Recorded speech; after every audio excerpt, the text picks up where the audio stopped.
Olá, boa noite. Sou Herbert Santos Lima. Hoje eu vou estar com vocês aqui nesse encontro, nessa conversa com a vereadora Larissa Gaspar. Já já a gente vai iniciar, estamos aqui aguardando a chegada da Larissa. Um grande abraço a todas, todos e todes que estão nos acompanhando nesse canal aqui do Coletivo Girassóis.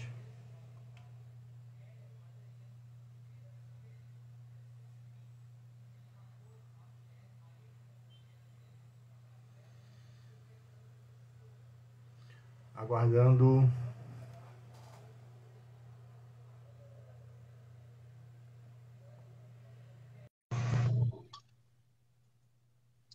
Chegou aqui a nossa convidada de hoje. Olá, Larissa. Seja bem-vinda. Oi, Herbert. Tudo bem?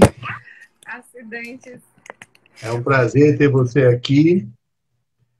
Boa noite. Todas as terças-feiras, o Coletivo Girassóis promove esse debate, um debate político, né, coordenado aí, comandado aqui pelo companheiro Alex Arraes.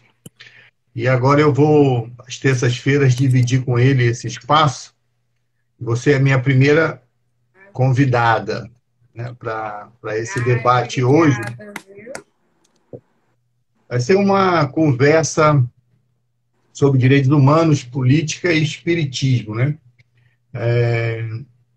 A companheira Larissa Gaspar é vereadora, no seu segundo mandato, faz parte do Partido dos Trabalhadores e é presidente da Comissão de Direitos Humanos da Câmara de Vereadores de Fortaleza. Nós estamos aqui no canal do Instagram do Coletivo Girassóis, para ter umas conversas todas as terças-feiras sobre política, com vários convidados, e não só sobre política, sobre todos os assuntos que são importantes, né, na realidade atual e que possa contribuir para o nosso aprimoramento. É essa a ideia. Tá aqui uma alô aqui para todos e todas e todos que estão entrando. Eu vou aqui acompanhar também aqui no computador para poder anunciar aqui e ver algumas perguntas que as pessoas puderem fazer aqui para a nossa convidada poder explanar. Eu queria passar a palavra agora para a Larissa, né, para ela se apresentar e fazer as suas considerações iniciais. Então, boa noite, Herbert. Boa noite também aí a todos os companheiros e companheiras, né? Irmãos e irmãs do Coletivo Girassóis. É um coletivo muito especial, né? Que surgiu no momento de resistência, né? Reunindo aí pessoas adeptas do espiritismo para construir resistência, né? Para fazer também essa conexão da religião com a luta, né? Então, é um coletivo pelo qual eu tenho muito afeto, muito carinho, né? Muito orgulho de fazer parte também. Eu hoje sou vereadora de Fortaleza, estou, né, vereadora de Fortaleza, cumprindo aí o segundo mandato. Presido lá na Câmara a Comissão de Direitos Humanos pelo terceiro biênio. Por sinal, esse ano foi uma disputa bem agitada, né? Os bolsonaristas, para variar, queriam ocupar esse espaço, né, para desconstruir os direitos humanos, mais do que eles já vêm sendo desconstruídos nesse desgoverno do Jair Bolsonaro. E, felizmente, esse processo não se concretizou e a gente conseguiu estar à frente dessa comissão que é tão importante novamente, né? A comissão que abre muito as suas portas para as demandas da população, né, e busca mediar os vários conflitos aí que atingem a vida do povo de Fortaleza.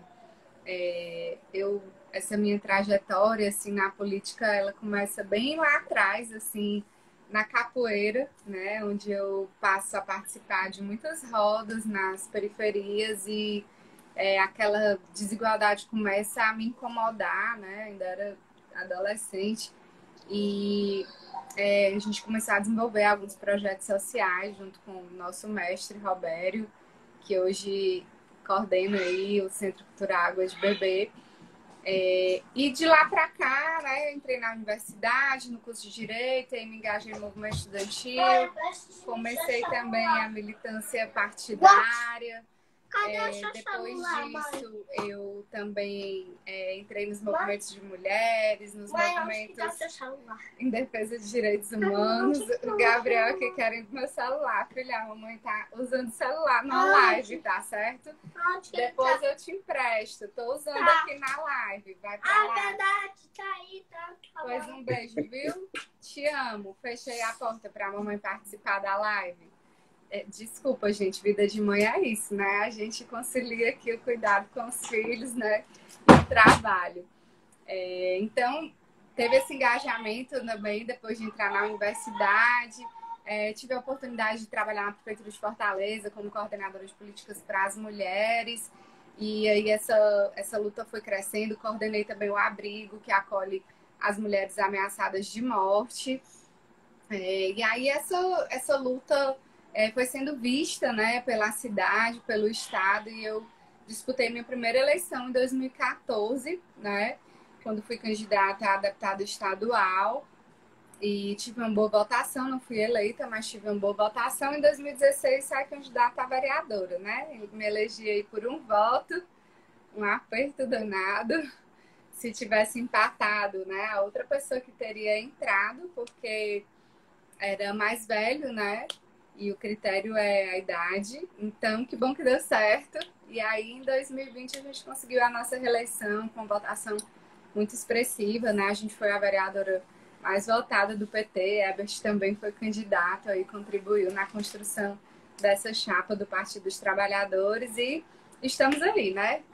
Construindo luta nessa cidade que ainda é tão desigual, né? Que é tão bonita a nossa Fortaleza, banhada aí por um litoral extenso, né? Com muitas regiões de mata, de floresta, né? De parque, muitas lagoas, né? Uma natureza assim exuberante, mas precisa ser melhor cuidada, né? E precisa enfrentar a sua chaga, que eu digo que é sempre a principal, né? Que é a chaga da desigualdade, né? Então, falar de política, direitos humanos, religião, né? Falar também de amor, e acho que Jesus veio para nos ensinar, né, a amar o próximo como a nós mesmos. Então, isso significa trabalhar, né, para que os nossos irmãos e irmãs possam sair dessa condição de indignidade, né, porque vivem uma miséria tão profunda que chega a desumanizar, né? Então, é trabalhar para que essas pessoas possam sair dessa condição, né, e poder ter uma vida digna, né, com acesso ao básico, né, ao mínimo existencial necessário para viver com dignidade. Então, essa é a nossa luta e a gente está aqui para fazer essa construção coletiva. Legal, Larissa. Quero dar as boas-vindas a todas, todos e todos que estão nos acompanhando nessa live. Lembrando aqui que é uma ação do Coletivo Girassóis, todas as terças-feiras. Eu vou dividir com o companheiro Alex esse espaço. Uma terça ele vem, outra terça será eu. Então vamos ficar aqui de 15 em 15 dias trocando essas figurinhas aqui com essas figuras importantes aqui da nossa cidade. A Larissa faz parte do Coletivo Girassóis, é espírita, né? E ela disse que lá atrás começou o trabalho dela, ainda na capoeira. Você é espírita daquela época, já era espírita, veio a ser espírita depois, e o que isso impactou e ajudou a sua decisão aí de entrar para a política, de lutar em prol dos direitos humanos, né, da sua atuação social e política. Tem alguma coisa a ver? Não tem? Berti, assim, assim, eu entrei na universidade em 2002, né? Então, assim, ali eu ainda não me considerava, né, espírita. Eu era, assim, uma curiosa, né? Na biblioteca da Unifol li muitos livros, né, da Allan Kardec, de outros autores, e, assim, despertava muito o meu interesse, né? Mas eu não frequentava, assim, nenhum grupo, né? De uma forma mais orgânica. Eu sempre tive uma construção católica, né? Já fui carismática, inclusive, assim, na adolescência. Gosto muito de ir à missa, gosto de comungar, né? Eu gosto de dizer que eu sou, assim, plurirreligiosa, porque eu bebo um bocado de várias religiões, né? Do espiritismo, do catolicismo, da Umbanda, né? Então eu acabo pegando, né, muitos elementos dessas várias religiões e trazendo isso para a minha vida, né? Então, mas assim, uma atuação mais orgânica, vamos dizer, no espiritismo, ela veio um pouco depois, né? Quando eu já morava no Jardim das Oliveiras e comecei a frequentar o JEP da Água Fria. Então, ali que eu passei a ter uma vivência mais forte, né, no espiritismo, a participar dos grupos, né, dos estudos, enfim, dos trabalhos, né, na instituição, dos trabalhos também de solidariedade lá no JEP da Praia do Futuro, né? Então, ele veio depois, assim, não coincidiu com esse ingresso, né, na militância política, veio um pouco depois. Eu já fazia algumas leituras, né, mas esse aprofundamento assim veio depois, né? Hoje eu não consigo muito tempo, né, para estar envolvida, né, nos trabalhos dentro das instituições, mas sempre que eu posso, né, eu gosto de participar assim das orações, dos estudos, né? Não só hoje no espiritismo, mas eu tenho meus irmãos e irmãs também da Umbanda, que eu gosto muito de ir, né? Também as missas, eu gosto muito de ir para a missa, então sempre que eu posso, eu vou tentando participar um pouquinho de cada coisa, né? Ótimo. A espiritualidade, ela compõe a sua vida, está na sua vida, a gente vê isso. É legal saber, né, da sua origem no espiritismo, porque é outra identidade que eu acabo descobrindo com relação a você, porque eu também entrei no espiritismo e a minha primeira casa e única é o JEP.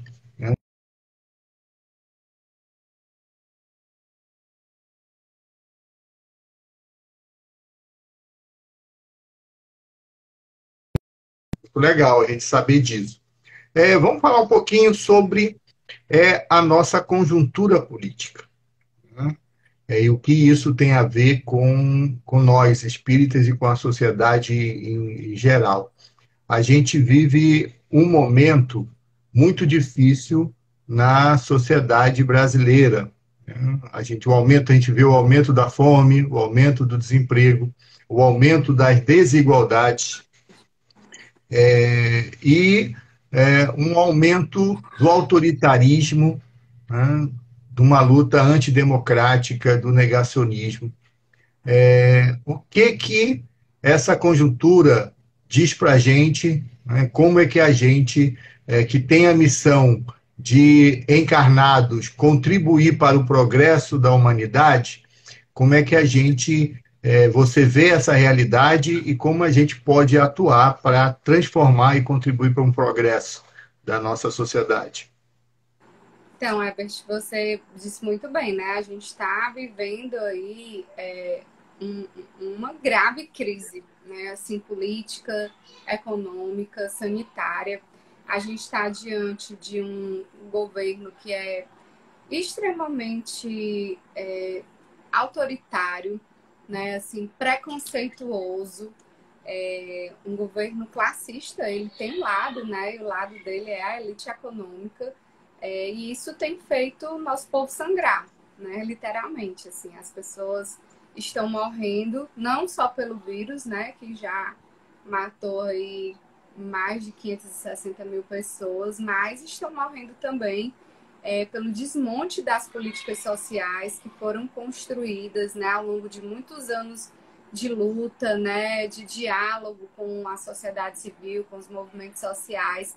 Então, a gente vive um processo de desmonte da política de moradia, da política de segurança alimentar, da política de participação e controle social, né, da política de renda básica, né, que a gente não tem uma renda básica instituída nacionalmente, mas a gente tem um programa de transferência de renda super importante, que é o Bolsa Família, que inclusive é o programa de transferência de renda mais copiado, né, em todo o mundo e que está passando agora por um segundo momento também de desconstrução, né? Bolsonaro tem dito aí que vai ampliar os recursos do Bolsa Família, mas ele não está definindo questões básicas no programa, né? Quem são os beneficiários, qual é o conceito de pobreza que vai ser adotado, né, para garantir que as pessoas possam acessar esse benefício.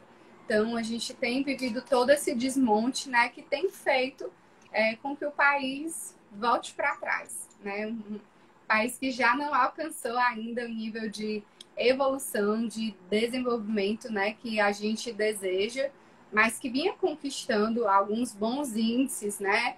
O Brasil vinha bem na economia, a gente era a sexta economia do mundo, a gente tinha conseguido sair do mapa da fome, a gente tinha tirado mais de 36 milhões de brasileiros, né, da linha da miséria, né, da pobreza, da fome, e tudo isso, né, tá andando para trás. A gente vinha conseguindo construir unidades habitacionais para diminuir esse déficit habitacional que ainda é tão grande no nosso país, e desde o golpe, né, desde 2016 para cá, que tudo isso vem retrocedendo, inclusive índices como, por exemplo, de violência contra a mulher, né, que aumentaram, né? Mesmo a gente tendo aí uma grande conquista que completou 15 anos agora, no mês de agosto, né, que é a Lei Maria da Penha, considerada pela ONU a terceira melhor legislação do mundo no que se refere a enfrentamento à violência doméstica e familiar contra a mulher, mas a gente não tem mais um governo comprometido com as políticas públicas que estão previstas na própria lei, né, para garantir a integridade e a vida das mulheres. Então, ano passado, né, em plena pandemia, onde a gente sabe que os casos de violência doméstica contra a mulher aumentaram, você vê o governo não executar nem 25% dos recursos que estavam previstos para enfrentar a violência contra a mulher. Foi uma paralisação geral, né? Inclusive, o maior programa também de enfrentamento à violência contra a mulher, que foi construído no governo Dilma, que foi o programa Mulher Viver Sem Violência, onde tinha previsto lá a implementação das casas da mulher brasileira em todas as capitais do país, a implantação das unidades de atendimento móvel para garantir que aquelas mulheres, né, do campo, ribeirinhas, das florestas, pudessem ser atendidas. Isso foi tudo paralisado. Tanto é que hoje nós só temos 5 casas da mulher brasileiras e só 4 estão funcionando, né? Uma política que já deveria estar em todas as capitais brasileiras, fruto de um desgoverno que não tem, né, esse compromisso com a vida da população, né? Um desgoverno que destila ódio contra mulheres, contra negros, contra LGBTQIA+, né? Um desgoverno que faz chacota, né, das pessoas morrendo.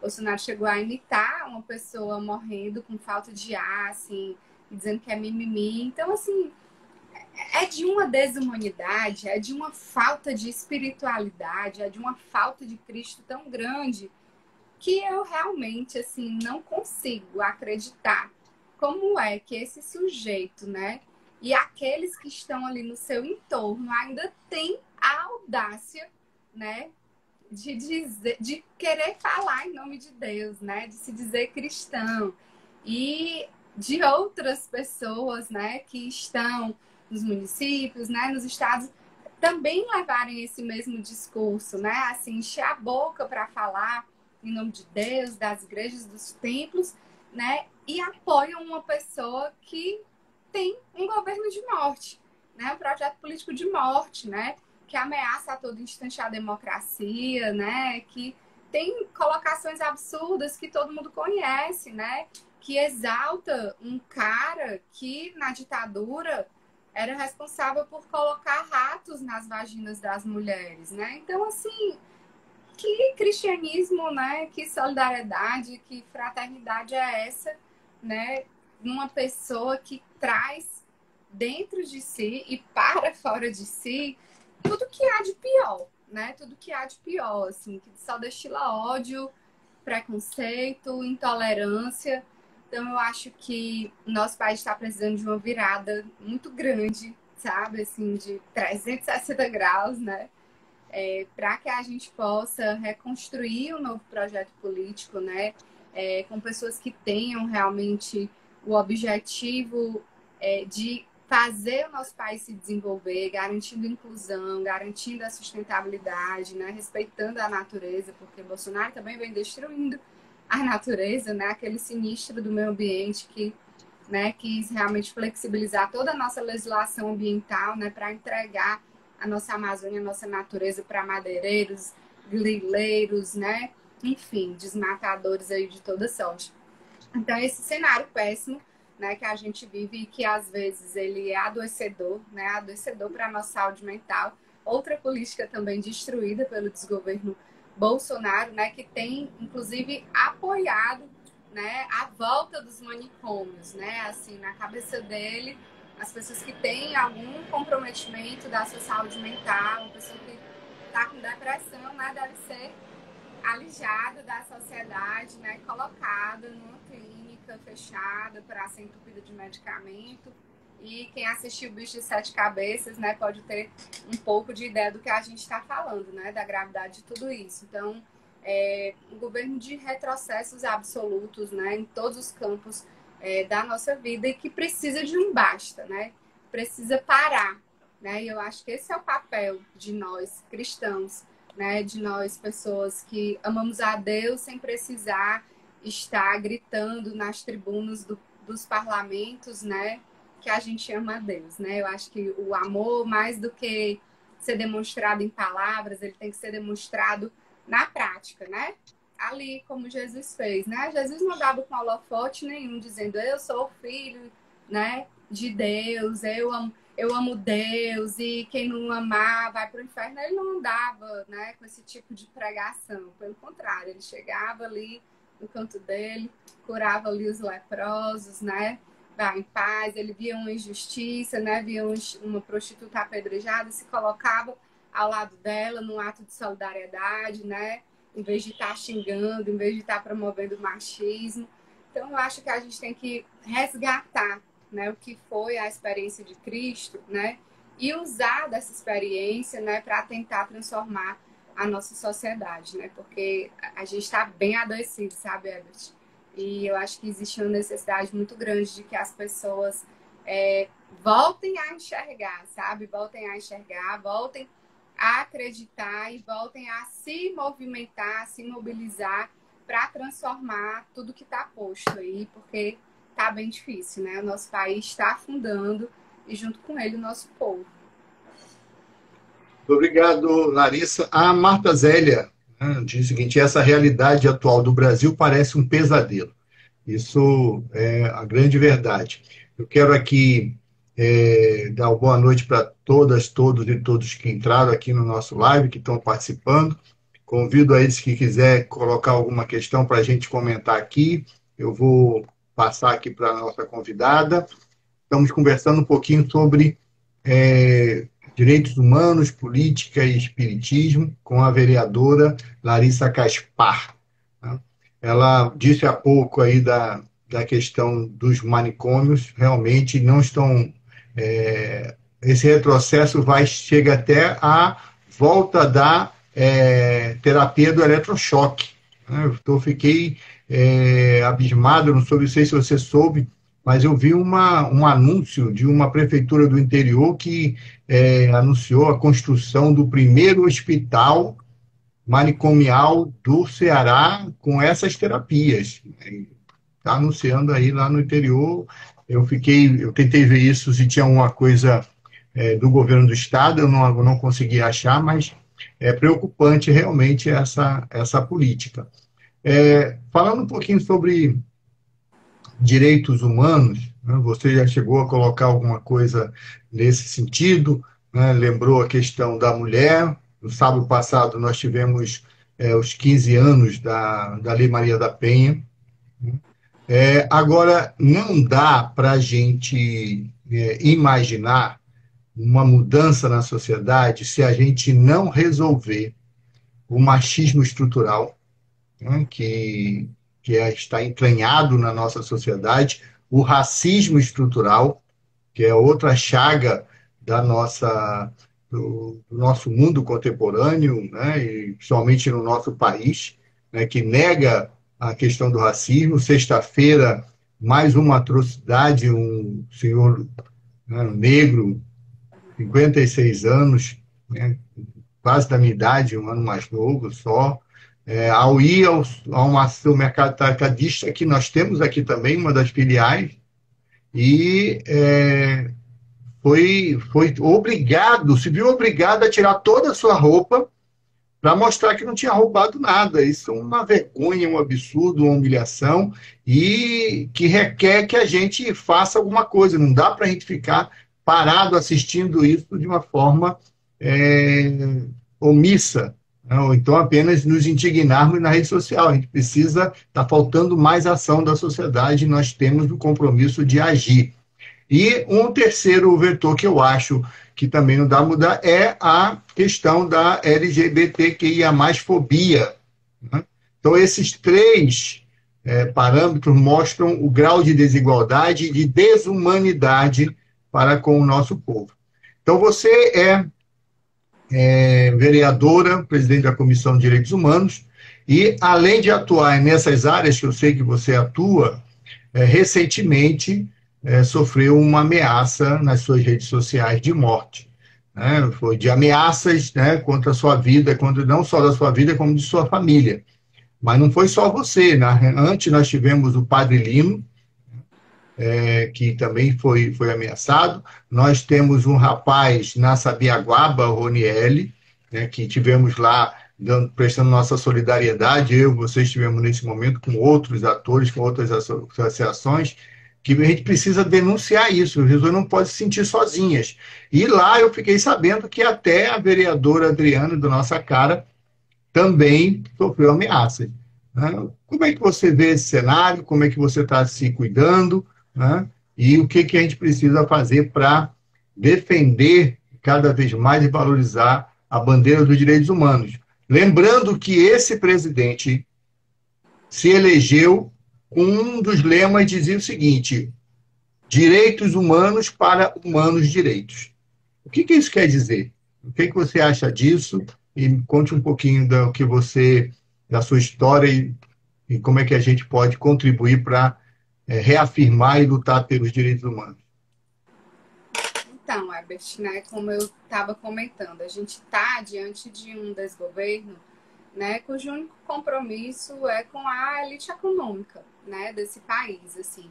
Então, promover direitos humanos é você mexer nas estruturas orçamentárias, né, você garantir investimento nas políticas sociais para que as pessoas possam ter acesso àquilo que a gente chama do mínimo existencial necessário para viver com dignidade. O que é esse mínimo? É muita coisa? Não. Essa pessoa, né, ter condições de comer, essa pessoa ter um lar para morar, essa pessoa conseguir acessar o serviço de saúde, essa pessoa conseguir acessar a educação, né, essa pessoa ter oportunidade de um lazer, de acesso à cultura, né, de convivência comunitária. Então é o mínimo, né, o mínimo sem o qual não dá realmente para a pessoa viver. Mas para ter esse mínimo, né, a gente precisa encarar, por exemplo, que não é possível você pegar recursos que foram desvinculados dos fundos nacionais para enfrentar a pandemia e você usar esse dinheiro para pagar uma dívida pública.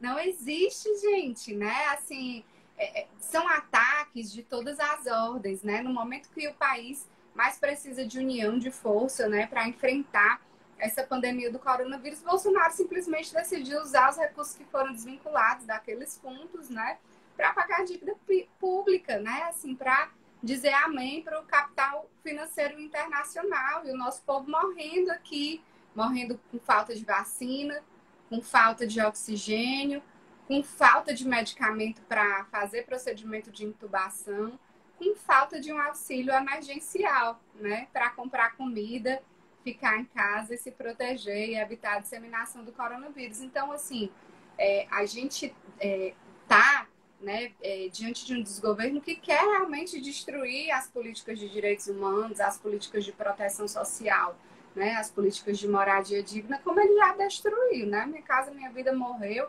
essa invenção que ele fez do programa Verde e Amarelo já nasceu morto também, é um natimorto o programa, porque não tem recurso, ele mesmo criou, ele mesmo tirou os recursos. Então, assim, o que ele puder fazer, né, para retirar os recursos dessas políticas, né, e servir ao capital financeiro internacional, servir à elite econômica brasileira, ele vai fazer, né? Ou a gente não lembra lá no início da pandemia, em 2020, que ele rapidamente liberou trilhões de reais para os bancos, né? Mas para liberar os recursos para pagar auxílio emergencial foi uma luta, né? Uma luta, uma organização política e social muito grande para a gente ter um auxílio michuruca de R$ 600, que ele queria que fosse de 200, né? Então, esse é o governo que nós estamos enfrentando. Então, para eles, é estratégia acabar com as políticas de direitos humanos, né? Agredir defensores de direitos humanos, agredir defensores da natureza, né? Nós somos o país que mais registra ameaças contra defensores de direitos humanos e contra defensores do meio ambiente, né? Isso é à toa? Não. Isso vai contra o projeto político deles, né? Assim, na agenda política deles, né? Ultra neoliberal, né? Fascista, racista, machista, LGBTQI fóbica, né? Não casa, né? Não tem espaço para a promoção da igualdade, para a promoção da dignidade humana, né? Para a promoção, aí fazendo a linha mais uma vez com a questão da espiritualidade, para a promoção do Evangelho de Cristo, né? Para disseminar o amor ao próximo como ele é, de forma incondicional, né? Garantir dignidade, né? Para que as pessoas possam viver em comunhão, viver bem. Não tem espaço para isso na agenda deles. Então, o que eles querem é calar esses defensores e defensoras de direitos humanos e buscam fazer isso por meio de ameaças, né? Presenciais, virtuais, e dessa forma eles vão tentando nos paralisar, né? Nos incomodar, nos atingir nossa família, né? Assim, são pessoas que não têm o menor respeito, né? Assim, a família é tão sagrada, né, para Jesus, e essas pessoas atacam, né, as famílias diariamente, assim. Outro dia, Herbert, a gente fez uma plenária do nosso mandato, né, com assistentes sociais e psicólogas, justamente discutindo todo o desmonte, né, do SUS, que foram conquistas do povo brasileiro, e essa plenária foi invadida, né, por hackers bolsonaristas que começaram a falar palavras machistas, de conotação sexual, ameaçando de morte as mulheres feministas, depois botaram vídeos de apoio ao presidente Bolsonaro, né, ao inquilino, né, como falam, né? O inquilino que está ocupando a presidência da República. Então, isso mostra, né, essa tentativa de silenciamento, né, de intimidação, né? Querem que a gente cruze os braços e não fale sobre isso, né, e não denuncie e não chame a atenção. Mas é importante também a gente registrar que essas ameaças não vão nos intimidar, né, que não vão calar a nossa voz, né? Nós vamos continuar lutando, denunciando, né, cobrando políticas públicas que garantam uma vida digna para toda a população brasileira, né, que promovam a igualdade, que promovam a justiça social, né? Então, assim, eles vêm com todos esses ataques, né? Eles vêm com todas essas pedras, a gente respira fundo, toma todas as providências necessárias, né? E segue em frente, né? Porque a luta é muito necessária nesse momento. Acho que nunca foi tão necessária, porque nem na ditadura, Herbert, a gente tinha índices de desmonte de políticas sociais tão graves como os que nós temos hoje nesse desgoverno. Sim, além de nós não termos tido tanto desmonte de políticas sociais, as poucas que passam nesse Congresso, porque a gente também tem que lembrar que esse Congresso, ele é fiador desse governo, e não só desse governo, é fiador das políticas neoliberais. Passam o rodo, estão passando a boiada, né, com a aprovação de projetos que estão destruindo o Estado, destruindo as nossas riquezas, entregando as nossas riquezas para o capital financeiro né, e internacional, e a gente está perdendo com esse Congresso direitos, né, direitos trabalhistas, direitos previdenciários, agora a ameaça de também destruir os direitos dos servidores públicos, mas alguns projetos acabam conseguindo passar. Por exemplo, um projeto que facilitava, né, que tinha o objetivo de facilitar o tratamento oral para as pessoas com câncer.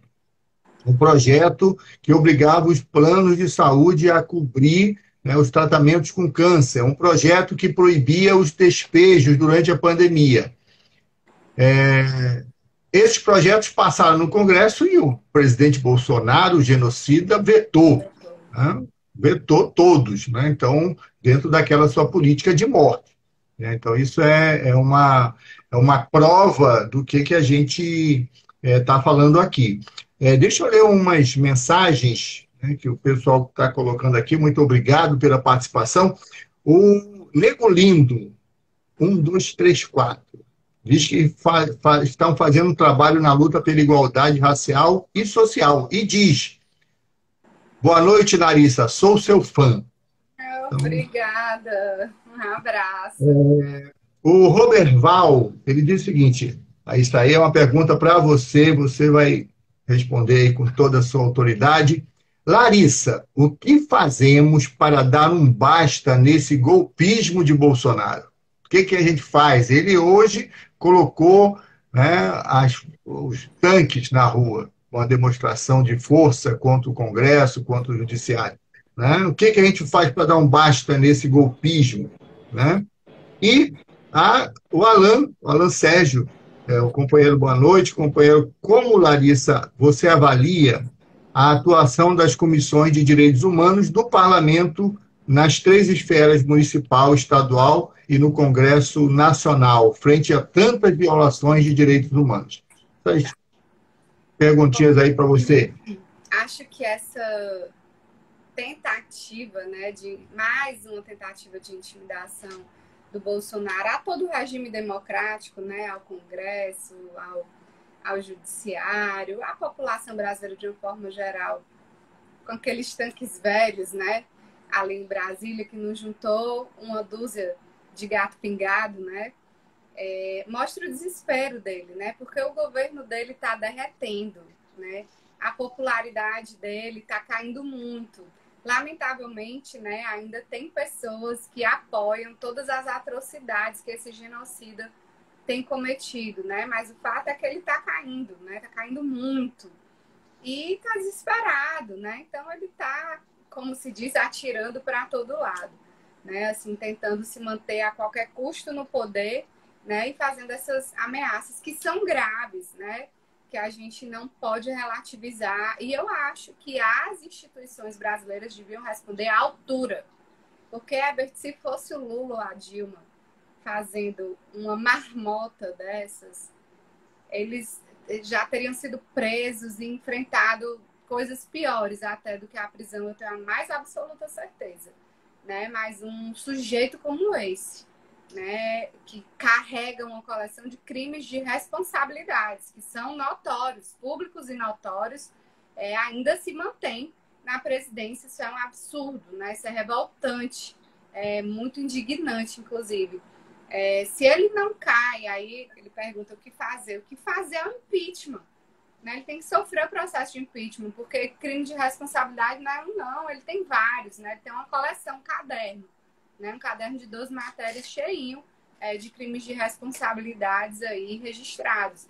Então, precisa o Congresso ter pulso, né, e deixar de se vender, né, por qualquer moeda que tilinta por ali, né, para instaurar o impeachment, né, e colocar esse genocida para fora da presidência.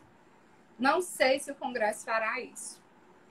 Em não fazendo, a nossa outra alternativa é o processo eleitoral de 2022. Lula está vindo aí, inclusive vai estar chegando no Ceará nos próximos dias e nós estaremos aqui de braços abertos e coração muito alegre para receber o nosso eterno presidente Lula. E é o momento da gente mostrar que esse projeto não serve para o Brasil.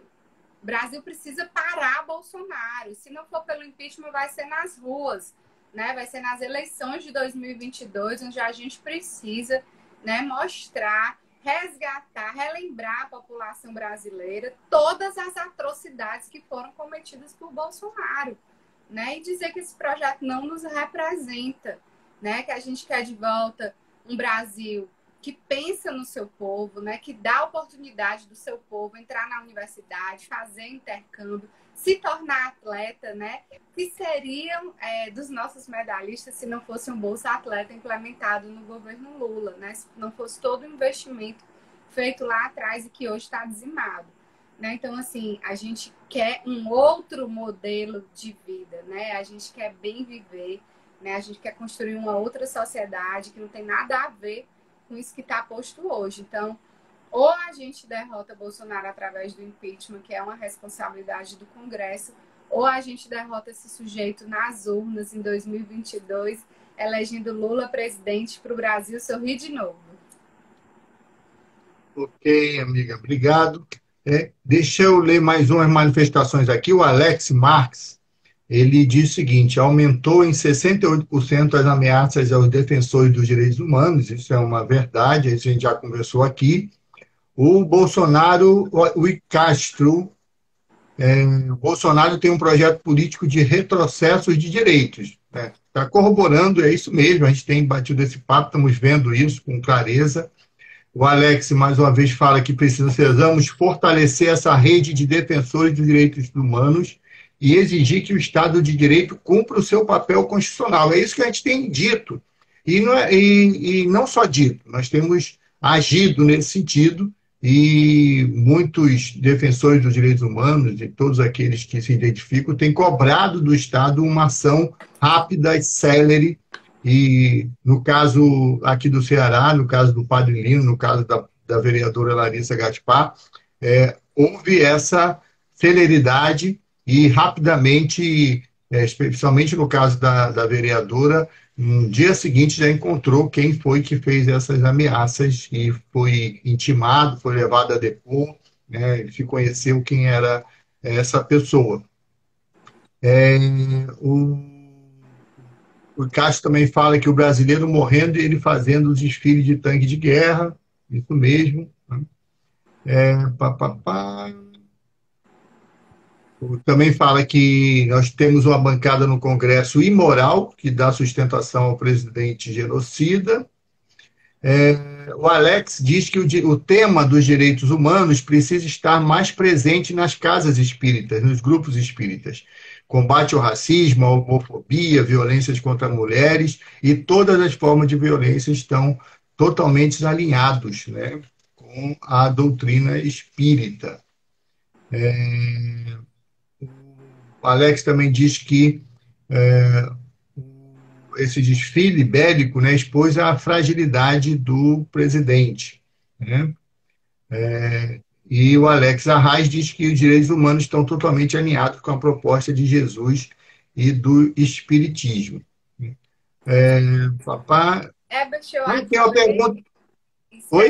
Acabei esquecendo de comentar, né, uma colocação que foi feita sobre a atuação das comissões de direitos humanos em todo o país, né?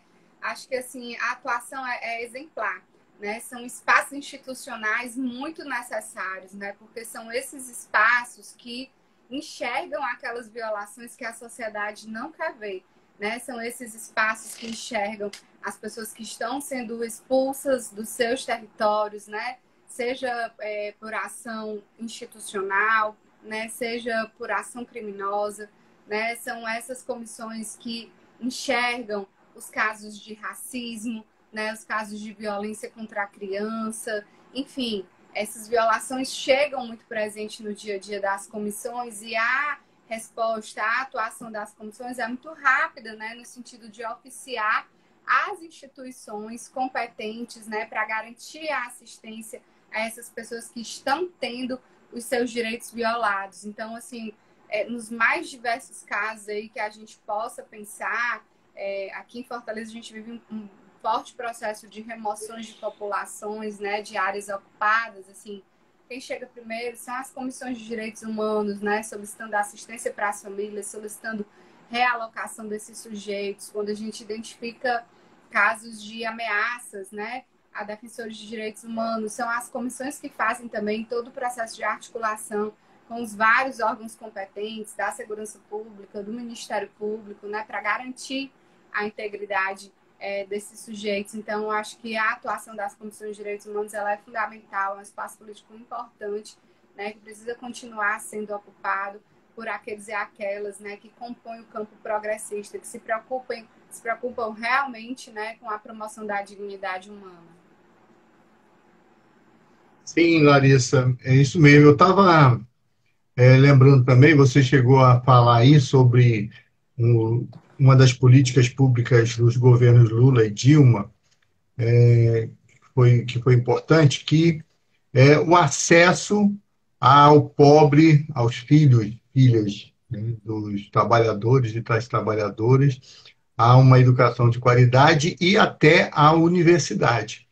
E a gente ontem viu o desministro da educação, o ministro da deseducação, mostrar, né, o que a gente tem dito, e você foi muito bem ao dizer que esse governo tem compromisso com as elites, né? Ele disse que as universidades são para poucos, não é nem mais meritocracia, é para uma elite, só para alguns, né? E, e aí isso tem tudo a ver com o que a gente está falando, quer dizer, deseducar o nosso povo, impedir com que a gente que possa ter acesso à educação, forçando o nosso povo a não ter as condições mínimas de emancipação, de autonomia, de conhecimento. É isso que ele pretende, né? Então, fala-se tanto assim, não, o problema nosso é resolvido com a educação, mas a educação é atacada todos os dias, todos os momentos, né? Diminuição de verba, né?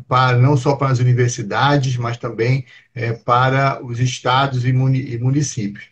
Nessa pandemia, isso tem sido colocado também com muita propriedade, porque, inegavelmente, o país retrocedeu, né, nessa questão. E os mais afetados são pobres, negros, né, as famílias mais vulneráveis.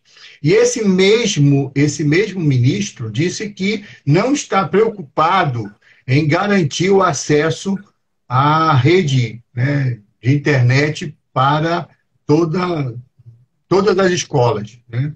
Tirou recursos, né, que iriam para essa visão, esse propósito, né, de garantir uma internet para os alunos.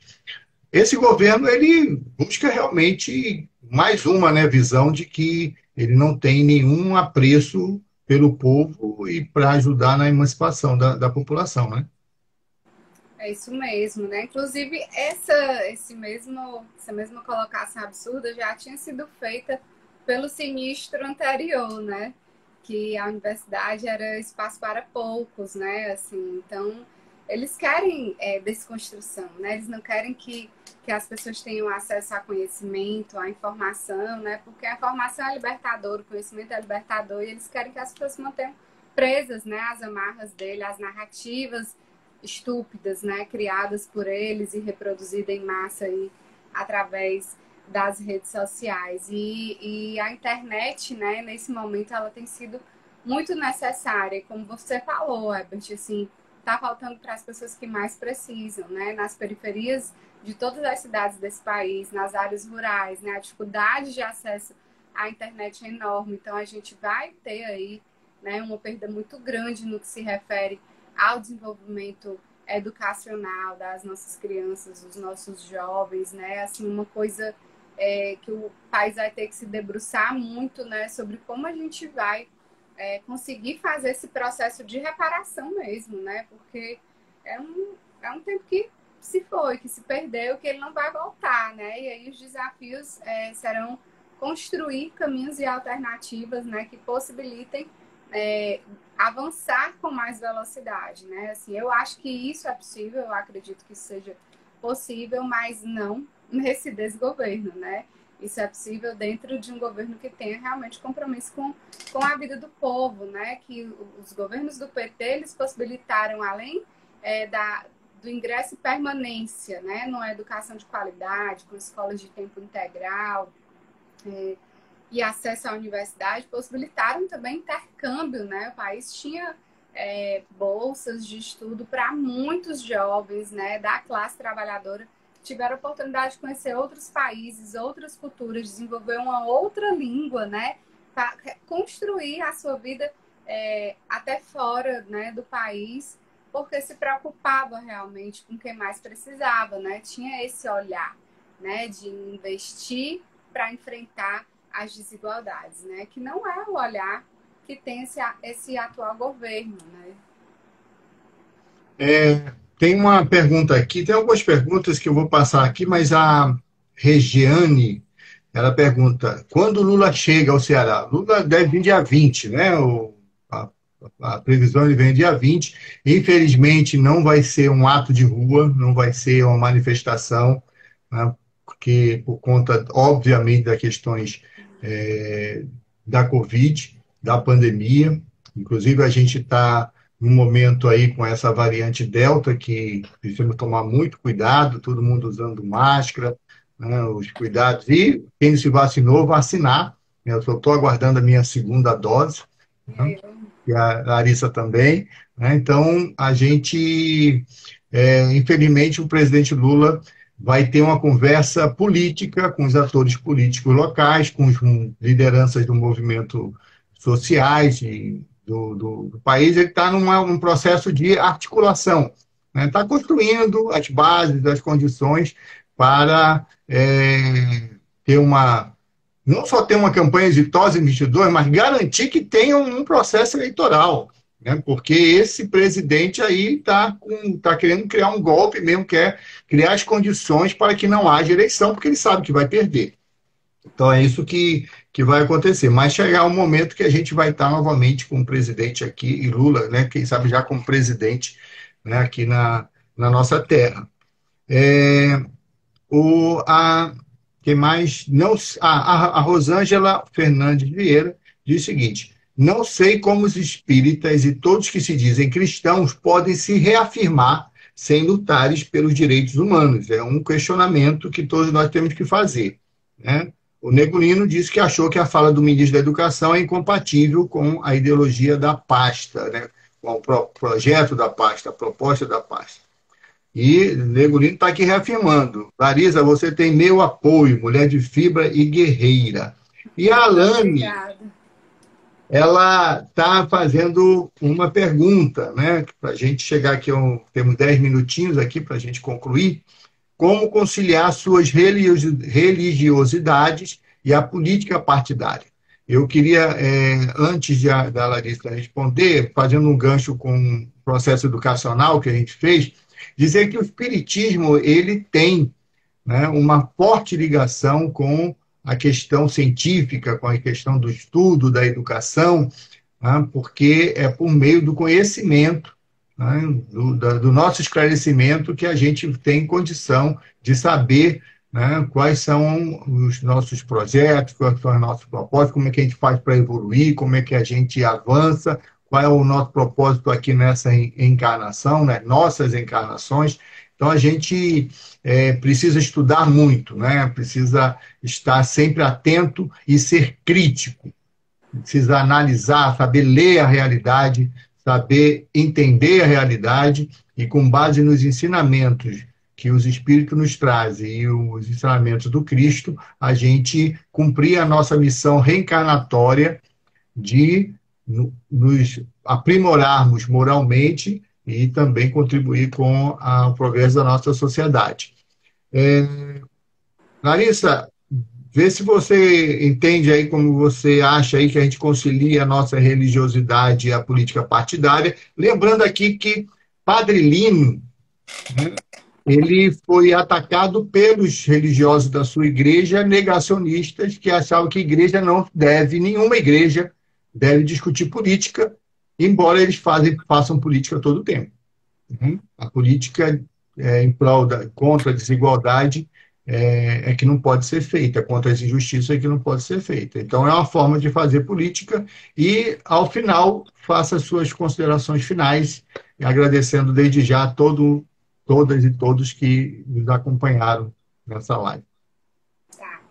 Então, assim, dizer que para mim, dentro do Partido dos Trabalhadores, é muito tranquilo, né, esse trânsito, esse encontro, né, da política com as religiões, com a fé. Inclusive, a gente tem núcleos, né, Herbert é filiado do Partido dos Trabalhadores, a gente tem núcleo, né, de interreligiosidade, temos núcleo de religiões de matriz africana, né, então, assim, é uma coisa muito presente, né, dentro do partido. E mesmo sem existir essa estrutura, ainda que ela não existisse, né, a luta do Partido dos Trabalhadores ela está muito associada ao exercício da fé, né, porque ela se constrói muito também através das SEBs, né, das comunidades eclesiais de base, né, daquele povo que luta verdadeiramente dentro das comunidades, com o pé na lama, ao lado de quem está precisando, né, aquelas pessoas que estão lutando pelo básico, né,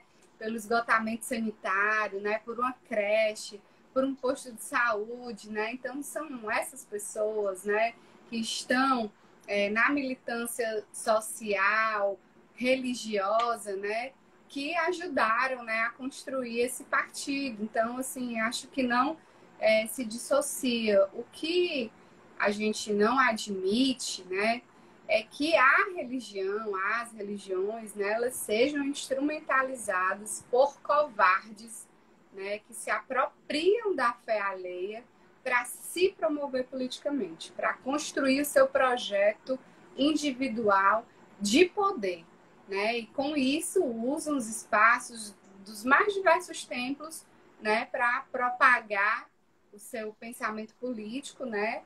E aí, como o Herbert bem colocou, quando esses espaços eles são utilizados, né, não para fazer agressões a adversários políticos, né, aqueles dos quais se discorda, mas para falar da realidade, né, falar da situação do país, que é inaceitável, né, que o presidente assista à morte de mais de 560 mil pessoas sem tomar providências para fortalecer a política de atenção à saúde, aí não pode, né? E aí reagem dessa forma violenta, né, que é o que lhes resta, porque não tem argumentos, não tem argumento nenhum que justifique esse assassinato em massa que a gente está assistindo no nosso país. Não tem argumento para justificar isso, né? Então faltam as palavras e aí o que sobra é a ofensa, é a ameaça, é a agressão.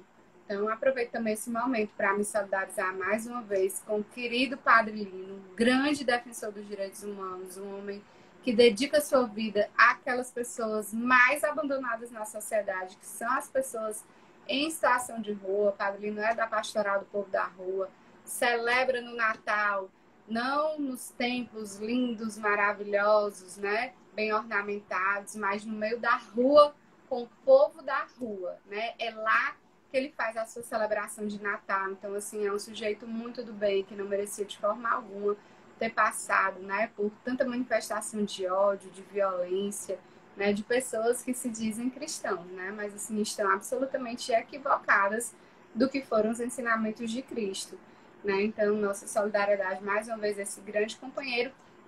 E os partidos têm buscado construir, né, essa estratégia de promover também o debate interreligioso. Ontem mesmo teve uma reunião muito bacana, né, de vários grupos religiosos, evangélicos, católicos, espíritas, umbandistas, né, para pensar as políticas de respeito, né, às mais diversas religiões e para enfrentar essa onda de intolerância que a gente tem vivido. Então, assim, para mim é muito tranquilo, né, fazer essa conciliação e até porque também não faço uso político disso, né, não vou para a tribuna falar do exercício da minha religiosidade, da minha fé, mas quando sou questionada sobre isso, também me sinto muito à vontade, né, para colocar. O que eu acho lamentável, né, que pessoas que apoiam essa cultura de morte promovida por Bolsonaro, né, queiram se dizer apaixonados pelo Evangelho de Cristo, queiram se dizer defensores da vida, porque não são. São promotores da morte. E obrigado, Larissa. Nós temos aqui muitas mensagens elogiosas, achando maravilhosa essa nosso bate-papo, nessa nossa conversa. Um companheiro Ielano, né? Um companheiro, muito tempo que eu não via, o Fabê que está aqui acompanhando a gente, o Juliano Smith, Vasconcelos, todo mundo parabenizando pelo tema, né? Pelas suas palavras. Acho que a gente eu particularmente fiquei muito feliz, né? E lembrando também o seguinte, fazer uma convocação aqui para os nossos companheiros, nossas companheiras, militantes espíritas, para a gente também participar das atividades em prol da democracia, em prol da vida e contra esse governo, né, que são as manifestações do movimento Fora Bolsonaro. Dia 18 agora, dia 18 de agosto, haverá uma dessas manifestações, que é uma manifestação em defesa do serviço público e pelo Fora Bolsonaro, que vai se encontrar de manhã, a partir das 9 horas, lá na Praça da Imprensa, e vai sair em passeata até a Assembleia. Então, fica aqui a convocação, e lembrando aqui também que o que a Larissa colocou aqui, nessa reunião que ela falou, ocorreu ontem na Igreja Filhos da Luz, e tivemos aqui representantes do nosso coletivo, que estavam lá presentes, né? A companheira Alane, o Elber, o mandato da vereadora estava bem representado, e a ideia é realmente fazer essa junção, essa unidade interreligiosa que é necessária nesse momento, promovendo o amor, a paz, a partilha, a comunhão. O Padre Lino estava lá também, o Padre Hermano, né? Tinha muita gente boa ali, Né? aí todos estavam lá, né? A gente tem um processo muito promissor que está se gerando de unidade, de união de todas as religiões e crenças que a gente está construindo. Muito obrigado mais uma vez, Larissa, né? Imagina. Eu que Tenha uma boa agradeço, noite. Herbert, a você e aos meus companheiros e companheiras aí do Coletivo Girassóis, porque eu tenho muito carinho, uma alegria estar aqui com vocês, e doida que passe logo essa pandemia, né, para a gente poder se reunir, fazer as nossas ações, enfim, tá junto. Tá, uma boa noite. Beijão, grande abraço, viu? Obrigada, gente. Nada.